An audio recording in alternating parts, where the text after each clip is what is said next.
नमस्कार, knocking-news.com में आपका स्वागत है। मैं हूं गिरजेश वशिष्ठ। सुप्रीम कोर्ट पूरी फॉर्म में है और इलेक्शन से पहले गोदी मीडिया की गर्दन पे छुरी रख दी गई है कि अब जरा भी चू चपड़ किया, गलत तरीके अपनाए तो भुगतना पड़ेगा। अब भुगतना कैसे पड़ेगा, इस पे भी सुप्रीम कोर्ट खुद गाइडलाइन तैयार कर रहा है और सुप्रीम कोर्ट अब ये बताएगा कि गोदी मीडिया पर कार्रवाई कैसे हो। और ये जो कार्रवाई होने वाली है, इस कार्रवाई को भी सरकार नहीं करेगी। क्या है पूरा मामला, कैसा मामला है, सुप्रीम कोर्ट ने क्या कहा है और उसके हिसाब से कार्रवाई कैसी होनी चाहिए, आज इसको समझने की कोशिश करेंगे। कहीं मत जाइए, चैनल को सब्सक्राइब कर लीजिए। मैं अभी हाजिर होता हूँ, बात करेंगे प्रेस की आज़ादी पर भी।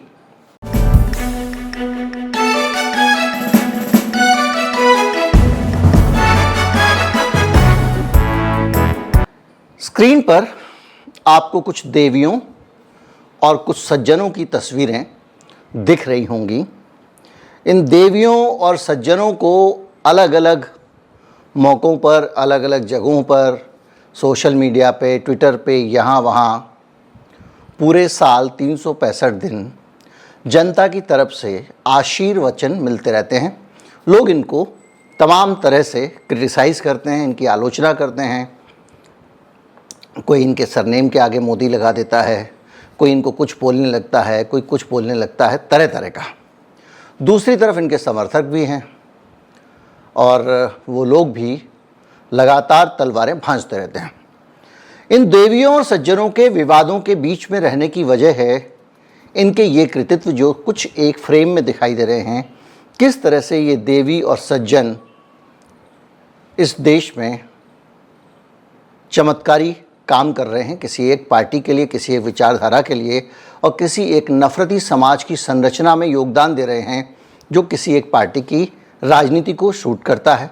और भारत में जिसकी खुली छूट है, पूरी दुनिया में ऐसी नहीं है।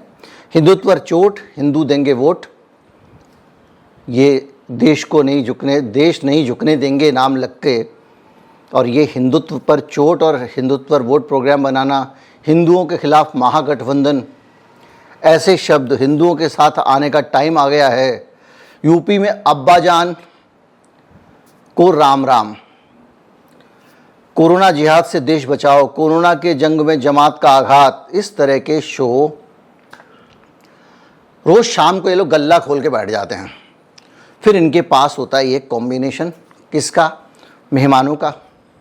वो जो मेहमान होते हैं, वो मेहमान भी ऐसा होता है कि कबड्डी का जैसा अखाड़ा हो, एक तरफ छांट के मरघिल्ला सा आदमी बिठा देंगे। एक ऐसा मुसलमान जिसको इस्लाम की ज़्यादा जानकारी ना हो, जो ना अच्छी तरह से काउंटर कर पाए, ना बोलना जानता हो। दूसरी तरफ से 4-5 लोगों का एक पैनल होता है जिसमें एंकर स्वयं बैठी होती है, हिंदुत्व की बैठी या बैठे होते हैं, हिंदुत्व के झंडा बरदार। दूसरा एक भारतीय जनता पार्टी के मामलों के जानकार जिनके मुंह से आग के अलावा कुछ निकलता नहीं। तीसरा एक पत्रकार एक्सपर्ट भी ऐसे ही छांट के रखे जाते हैं जिनके मुंह से वही नूह वाले वचन निकलें। और इसके साथ साथ एक भारतीय जनता पार्टी के मेहमान होते हैं, एक संघ के मामलों के जानकार होते हैं। ये टोटल कॉम्बिनेशन होता है ज़्यादातर शोज़ में। और एक आदमी बैठा होता है गालियाँ खाने के लिए। भारत का उपलब्ध नहीं होता तो पैसे देकर पाकिस्तान वाले को किसी को बिठा लेते हैं, और पाकिस्तान वाले को गालियाँ दो तो कोई टोकता भी नहीं, उसका ऑडियो वीडियो बंद कर दो, और वो भी, उसको भी पता है भाई पैसे मिलेंगे, गाली खानी है, बात ख़त्म। और इंडिया के टीवी पे आ रहा हूँ, लोग मुझे देख रहे हैं। ये शाम की रामलीला रोज की है। किसी दिन ताड़का बध हो रहा होता है, किसी दिन धनुष यज्ञ हो रहा होता है, ये सब चलता रहता है। लेकिन सबका निचोड़ यही होता है कि धर्म जो है, हिंदू धर्म के नाम पर ये जो हिंदुओं के साथ आने का टाइम आ गया, बस ये वाला निचोड़ होता है। तो इससे हो क्या रहा है कि एक तनाव का वातावरण बन रहा है। जैसे भी हाल में नूह में दंगे हुए, हम सब जानते हैं कि नूह में क्या हुआ, कैसे हुआ, क्यों हुआ, किसने किया, कैसे शुरुआत हुई। लेकिन अब नूह में हालत ये है कि लोग गांव के गांव खाली कर गए। जिस गांव के मौलवी को मार दिया गया था, उस गांव से सारे मुसलमान छोड़ के जा चुके हैं। बड़ी संख्या में वहाँ पर मुसलमान ऐसे हैं जो बिहार से, दूसरे राज्यों से रोजी रोटी की तलाश में आते हैं। आपको कर्मचारी मिलते हैं, चले गए हैं, कर लो अपना काम, जो भी है। लेकिन एक ध्रुवीकरण का वातावरण बना, एक तरह से एथनिक क्लींजिंग हो गई छोटे स्तर पे। एक खास धर्म और जाति के लोग क्षेत्र को छोड़ के जा रहे हैं, अपने घर छोड़ गए कि भैया हमको यहाँ नहीं रहना। उन्होंने कहीं अन्यत्र मकान लेके वो अपना सेट हो गए होंगे, वहाँ लोगों को कर्मचारी लेवल सब मिल रहा होगा और यहाँ वालों ने अपना उनको भगा दिया। तो यही स्थिति पूरे देश में, सपना यही है लोगों का। तो इस तरह का जहरीला खेल इस देश में तो नहीं चलना चाहिए, लेकिन चल रहा है। तो ये लोग शाम को जो दुकान सजा के बैठते हैं, देवी और सज्जन, और इनके इस तरह के महान जो रोज़ शाम के कार्यक्रम होते हैं, इन कार्यक्रमों के पीछे हिम्मत कहाँ से आती है? एक बड़ा सवाल। हिम्मत दो तरह से आती है। एक तो ये है कि सरकार में जो बैठा हुआ है उसके खजाने खुले हुए हैं, सारे चैनलों को मोटा मोटा विज्ञापन सरकार से आता है, सबके पास में आता है। पैसा मतलब ऐसा नहीं होता कि ऊपर की जेब में रख दिया बेटे घर से चलते चलते, और जो मम्मी बाद में छीन लेती है कि मोटरसाइकिल दिला देंगे, ऐसा नहीं होता है। आपके अखबार पे अब आप सोचिए, देश के नंबर 1 चैनल पे मान लीजिए रोज़ आधा घंटे किसी एक राज्य की विकास गाथा चल रही है, तो फ्री में तो नहीं चल रही है, आधे घंटे का विज्ञापन है, तो वो पैसा एकदम नदियाँ झरने की तरह टैक्स पेयर्स का पैसा उस खजाने से इस खजाने में आ रहा है। किसके खजाने में? अखबार के मालिकों के खजाने में, चैनलों के मालिकों के खजाने में।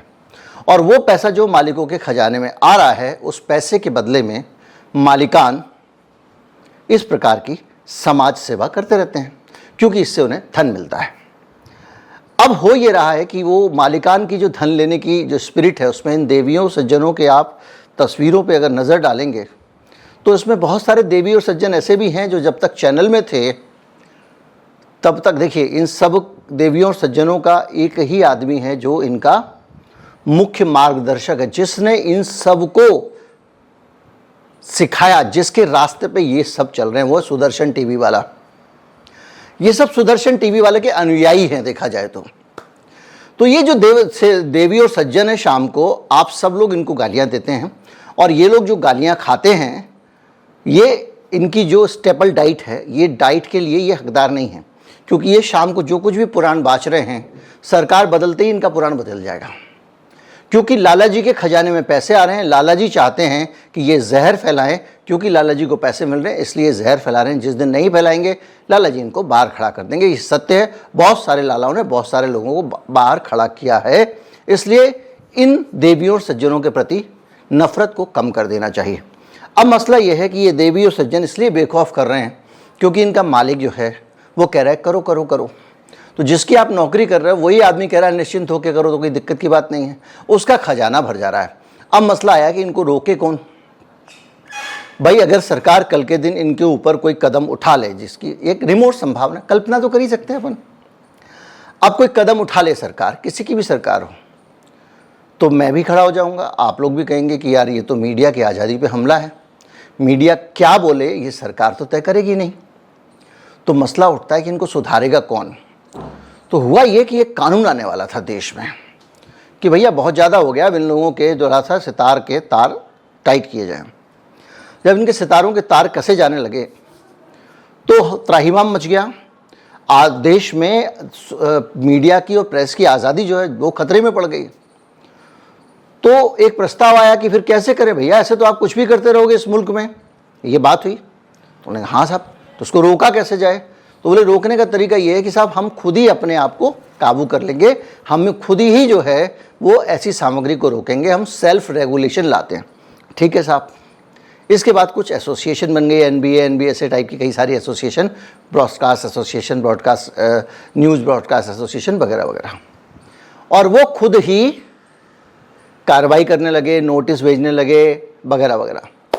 और उन्होंने एक जुर्माना तय कर लिया, भैया जो भी गलती करेगा हमारे बीच में से उस पर 1 लाख रुपए जुर्माना लगेगा। 1 लाख रुपए एक न्यूज़ चैनल के लिए या किसी भी चैनल के लिए 1 लाख रुपए का जुर्माना क्या होता है? एक गोलगप्पे के बराबर भी खर्चा नहीं है उनके लिए।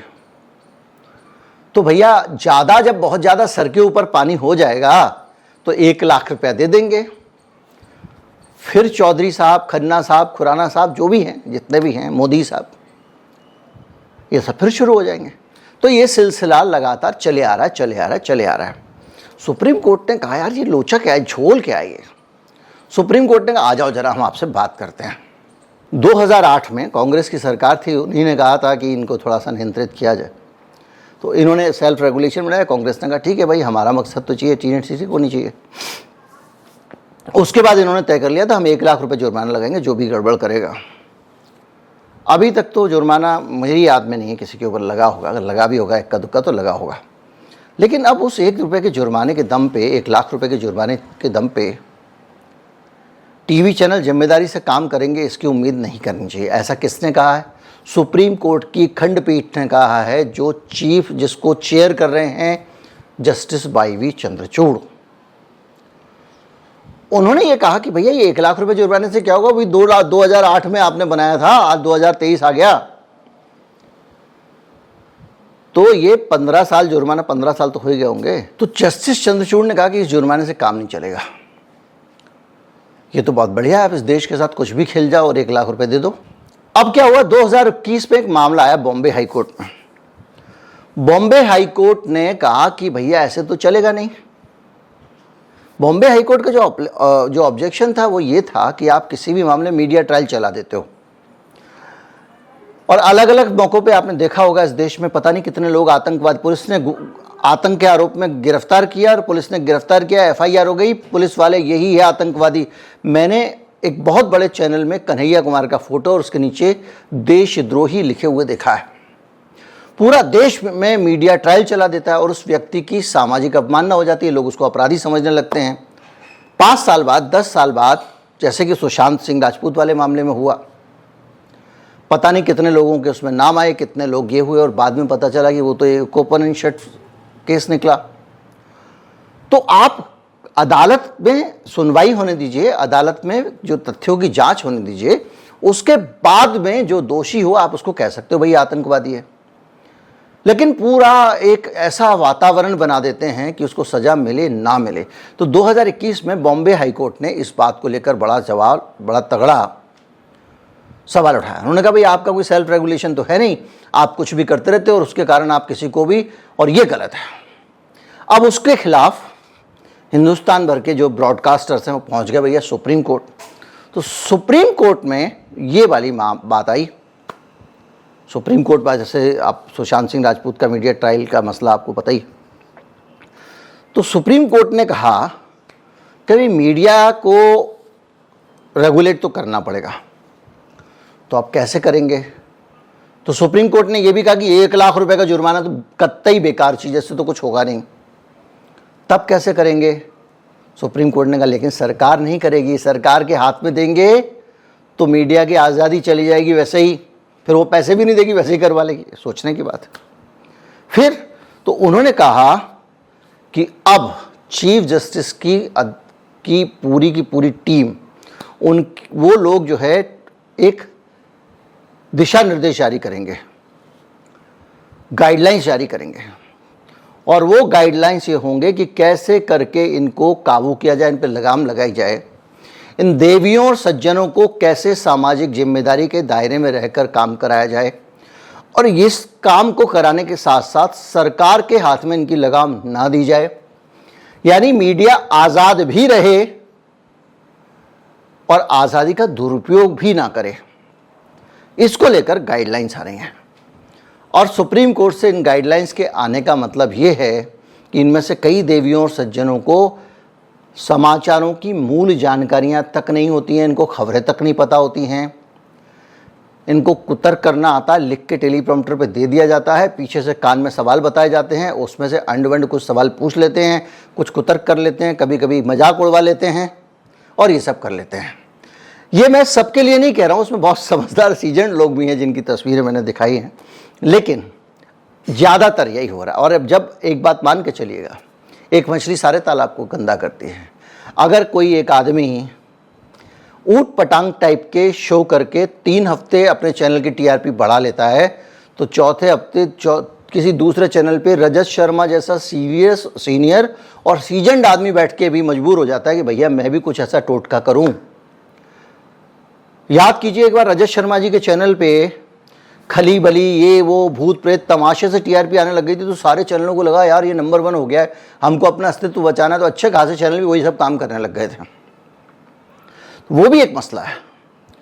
खैर जो भी है, अब एक सख्त चूड़ी तो कसी जाने का काम शुरू हो गया है, सख्ती शुरू हो गई है, और सख्ती के बीच में अब न्यूज़ चैनल्स के लिए उतना गोदी मीडिया वाली हरकतें करना आसान नहीं रहेगा।